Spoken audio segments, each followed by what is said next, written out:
Donald Trump के 11 माह के दौरे सदारत में वेनेजुएला अमरीकी हमले का निशाना बनने वाला 7वां मुल्क है। ट्रंप के दूसरी बार बरसर इक़्तिदार आने के बाद 12 जनवरी 2025 को यमन में हौसियों पर बमबारी की गई, जिसमें दर्जनों अफराद शहीद हुए।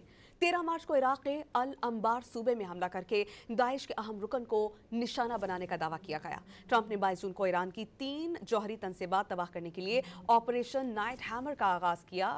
सितंबर से वेनेजुएला में कश्तियों पर हमलों का सिलसिला अब तक जारी है। सोमालिया में भी मुसल्लह गिरोहों के खिलाफ फजाई कार्रवाई की गई। 19 दिसंबर को शाम और 25 दिसंबर को नाइजीरिया में दाइश के ठिकानों पर फजाई हमले किए गए। दूसरी जानिब अमरीकी सदर 8 माह में 8 जंगें रुकवाने का दावा भी करते हैं। डोनाल्ड ट्रंप के 11 माह के दौरे सदारत में वेनेजुएला अमरीकी हमले का निशाना बनने वाला 7वां मुल्क है। ट्रंप के दूसरी बार बरसर इक़्तिदार आने के बाद 12 जनवरी 2025 को यमन में हौसियों पर बमबारी की गई, जिसमें दर्जनों अफराद शहीद हुए। 13 मार्च को इराक के अल अंबार सूबे में हमला करके दाइश के अहम रुकन को निशाना बनाने का दावा किया गया। ट्रंप ने 22 जून को ईरान की 3 जौहरी तनसीबात तबाह करने के लिए ऑपरेशन नाइट हैमर का आगाज किया।